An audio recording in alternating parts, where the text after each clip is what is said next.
The 700 miles of trails found in the Great Smoky Mountains National Park offer many unique experiences to people who are willing to walk. Dr. Jim Anker and his son were willing.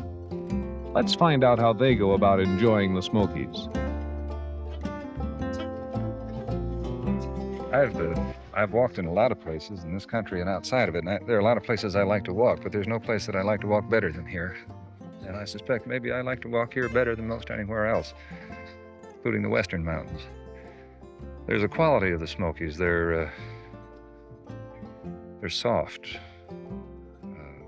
They're responsive. They're not as grand as the Rockies, Sierras. But there's a quality about them that's much more positive in a way, and I enjoy the Western Mountains. I think they're great.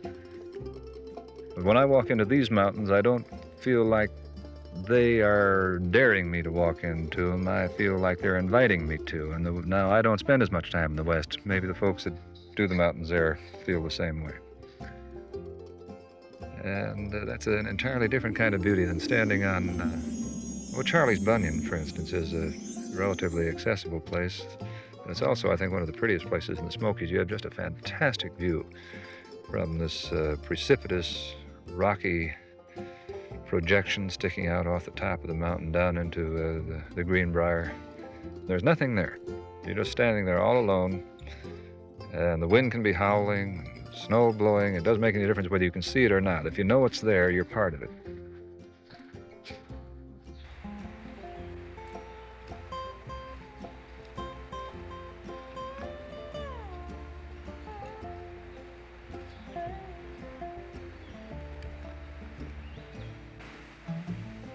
I spend too much time, too many hours cooped up in an office.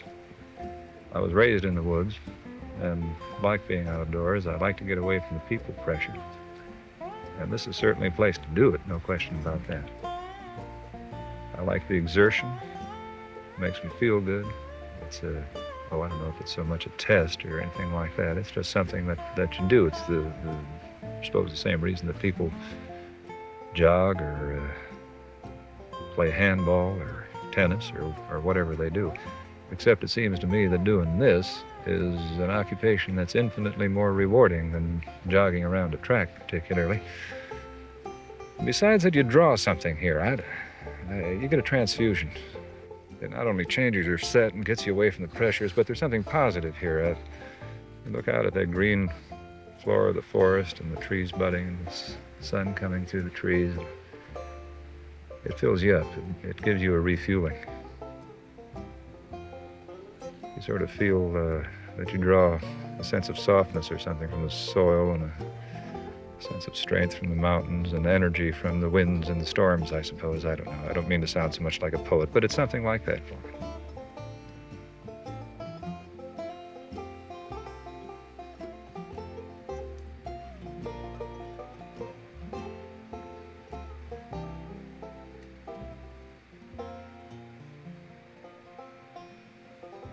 There's a constantly changing scene, constantly changing, and it changes not only with the altitude and the trail, but next week this trail will be an entirely different trail than it was this week.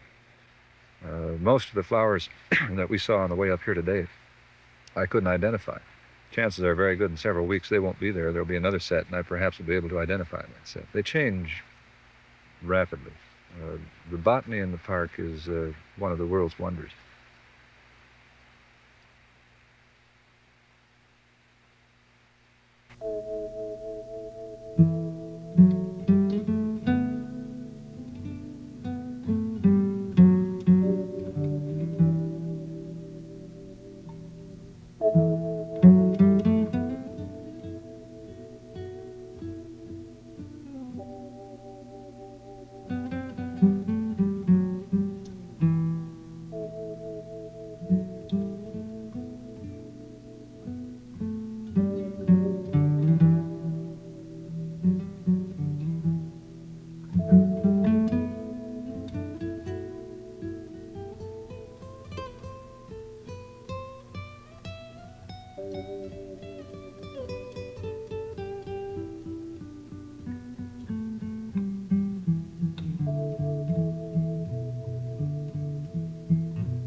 I feel great when I get tired. I need to do that. My own capacities get so doggone limited sitting in that office that it just, I feel my rubber band is getting brittle. And unless I start stretching it some, I'll probably get ulcers or have a heart attack or something. And we don't amble on the trail. Jim is a fantastic walker. I can't keep up with him. But I get up here, and I don't know if he works as hard as I do. I suspect he doesn't, but I work hard. And you don't have to. You can do it as you please. But for me, I like to do that. I stop and I look at the flowers and see what's happening and look at the little bugs and so on. But even so, I push pretty hard for me. When I get in that sack at night, I feel tired, and I can sleep. I don't think about a thing that's happened last week or what's going to happen next week. And that's probably the greatest thing that can happen. You just become part of it. Forget about everything else. Not really forget it. It's there. It's just not important. This is important. It's important to be here. It's important to feel what you feel and see what you see. It's important to be alive. And all those other things, the papers you shuffle and the schedules you have to keep, that's just not so important.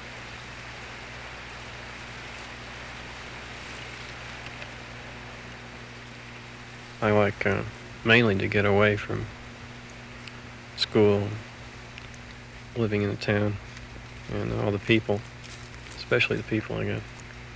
But it's nice to come up here and where it's not so noisy and crowded, and to walk and look around, just feel a lot freer, I guess. Like Dad was saying, not having to worry about what happened last week or what's going to happen next week, and you're just here and now, and it's very nice. It's a very nice feeling. It's also very nice to know that you're carrying on your back everything that you need to live for however many days, and not having to depend on electricity and stoves, refrigerators, everything else. You're just here, and you can walk to there and stay there and walk to there and be there and not have to worry about where you've been or where you're going to have to go. When you're out here and you can sort of reevaluate your problems and say, well, it's more important for me to have a drink of water out of that cold spring right now than just about anything in the world.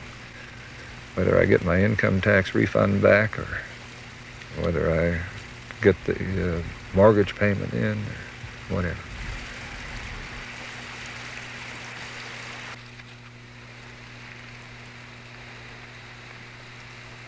Come on, back door.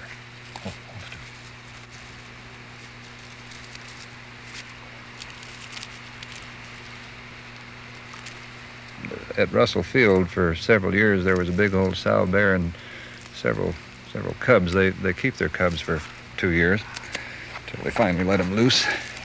There also were, 5 or 6 deer, I guess, and there's no fruit tree there in back of the shelter.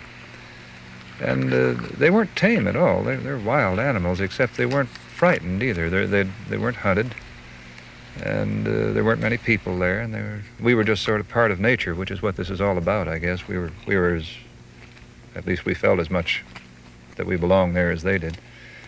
And we'd run around the top of the field with them.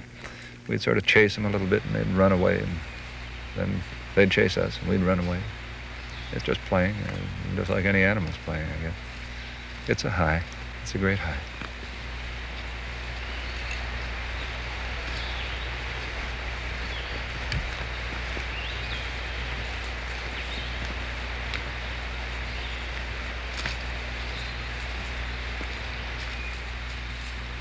There's less Mickey Mouse stuff up here. There isn't any protocol. I've met coal miners, pediatricians, lawyers, United States Marshals, sellers of Hallmark greeting cards. And if I met them anywhere else in the world, we'd have to go through our little protocol. Here you don't have to. Everybody is just kind of people. It doesn't make any difference where you came from or where you're going.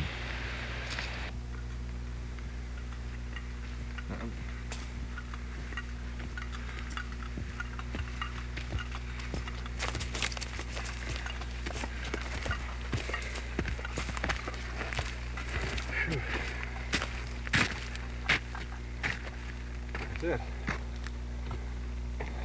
Take my revenge from here.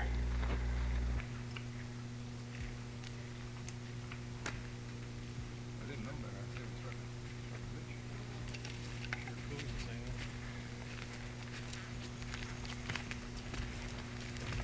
Well,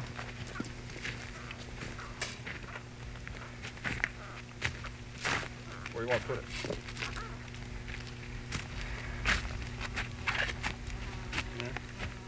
Get a little runoff. Yeah, not much. It's all right. It's a little high in the middle.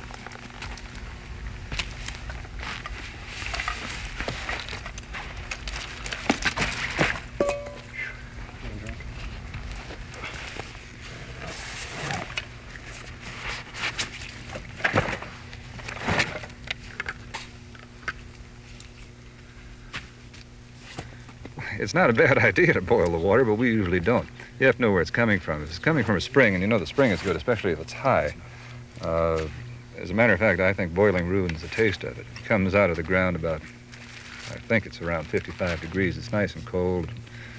Usually has a high mineral content, and it just tastes real good. I like it, and there's no need to boil it. Now, if you're down lower and you're getting runoff, or if you've got a spring that you're not sure of, that is, if there's surface water coming into it and you've got animals grazing or human populations above it, then by all means, up high in these mountains, it's no problem.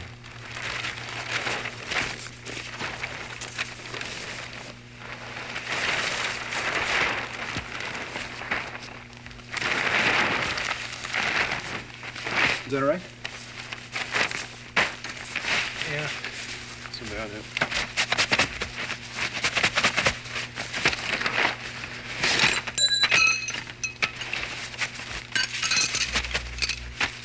The tent weighs 3.5 pounds, holds 2 men.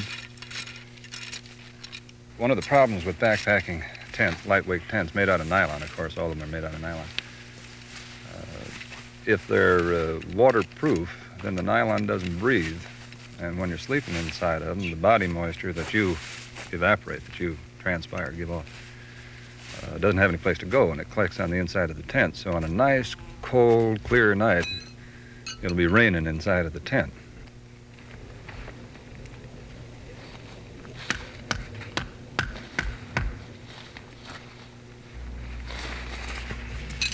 Now this tent is waterproof. It has a net front in it. The whole thing is netted. It has a little cowl that hangs over the front of the tent. So unless the wind is blowing pretty hard, you can leave that front flap open. We usually do. It has a vent in the back of it. And also on this one, this has an eave on it. And along the eave on either side, you can see a few little snaps and some cheesecloth in there. That's actually nylon netting. You drop those snaps and it gives you a ridge all the way around underneath the eave, so it ventilates pretty well.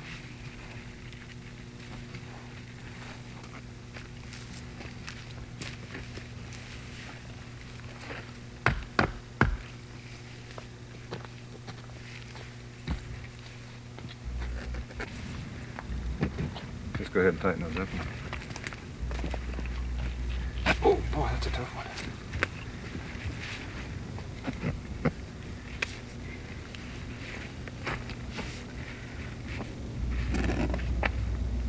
All right? Okay. That's got it. We've got two kinds of packs with us.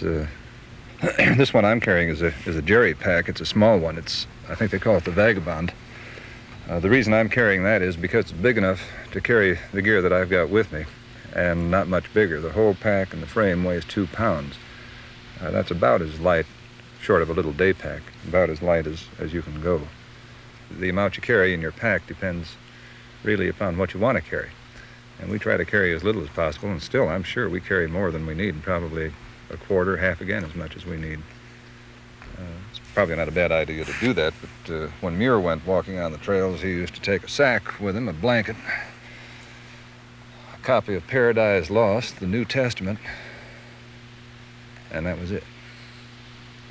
And a change of underwear, that's right. He had a change of underwear. As a matter of fact, there's a story about him as he was coming through this area back in 1867, fellow looked at him and thought maybe he had something valuable in that pack. The fellow was riding a horse, and offered to carry his pack for him, and he looked menacing enough, so Muir figured he ought to let him do it. And the fellow kept easing the horse ahead and getting ahead of Muir, and he figured, well, sure, he was going to steal that pack, and when the fellow found out what was in it, he was sure it wasn't worth it. He just dropped it and went on. And that's the epitome of being a good backpacker. This pack I have is good. We usually take this out for the weekends. We leave on Friday and come back on Sunday. That is 3 days, 2 nights, 2.5 days worth of food. If we're going fishing, we take the fishing gear with us. That weighs a little. But ordinarily, my pack weighs about 20, 25 pounds, not over that.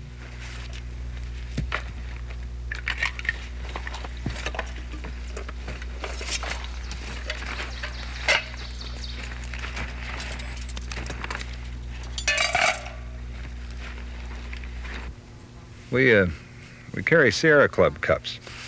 We cook in them, we eat out of them, bathe out of them, anything that needs to be done. That's an essential part of the gear. So we have a pot, a stove, and a cup, and a spoon. Spoon, yeah. Well, the whole idea is to carry as little as you need. As a matter of fact, I guess one of the marks of an amateur is carrying more. You reach a point where you start cutting the edges off your maps and your toothbrush in half.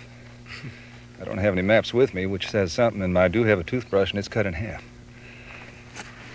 These things we usually get rid of when we get up here. They're great to walk in. They're not particularly comfortable to lie around in. Most of the hiking boots are, there's variation in construction, but most of them are made. They're heavy. These are medium heavy. They're made out of one piece of leather. Without seams ordinarily. They lace all the way down to the toe and up to the ankle, so you can get it tied up around the foot all over. You don't want to slide around in it, obviously, especially on these steep slopes. And that Vibram sole is stiff. It's very much like a board. There's a lot of good reason for that. If you're walking on rough terrain, every small rock or stick or what have you tends to turn your foot and stick into the bottom of it.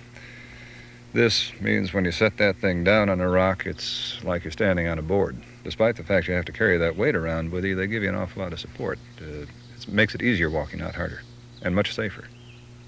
I've seen people up on the crest here wearing soccer shoes, tennis shoes, moccasins. You can make it. Usually they're complaining mightily. Their feet are in bad shape. Their ankles are swollen and hurting, and if they haven't turned them by the time they got up, they probably will by the time they get down. Well, as a matter of fact, in the equipment check that the Park Service makes, if you don't have decent boots, they won't let you go, which is very proper.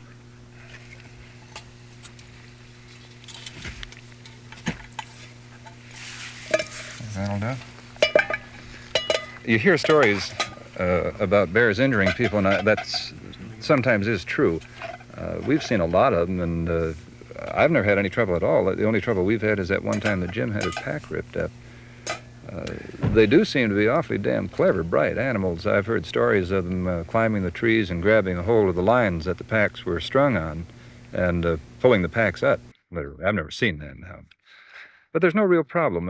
In terms of camping out, backpacking, staying out like this, you want to keep your food away from you. When you're sleeping, you surely wouldn't want to put your pack in your tent with your food in your pack. That's just inviting trouble. The bear probably wouldn't hurt you. He's just likely to step on you and scratch you up a little bit trying to get to the food. And he won't necessarily enter through the front of the tent. He'll just come in any way he pleases.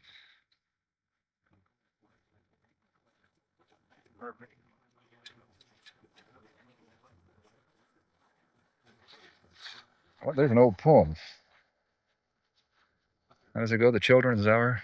Something like that. When the night's beginning to flower or something. Comes a pause in the day's occupations. That happens up here. The wind usually goes down unless there's a storm. About sundown.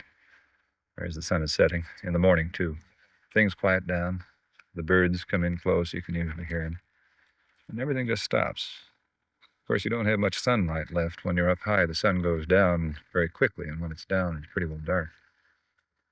So usually by that time, we're all set up. We might have a little fire and sit around it. But there's an hour or so there. We've got a full belly. We're tired, cooled off, And it's just a time to sit around and tell bear stories. Or I remember when there was 3 feet of snow, that sort of thing. I suspect it's a time to get to know each other better than most any. We usually go to bed pretty early, too. Get up early. I think God didn't really mean you to stay up after dark. At least not up here.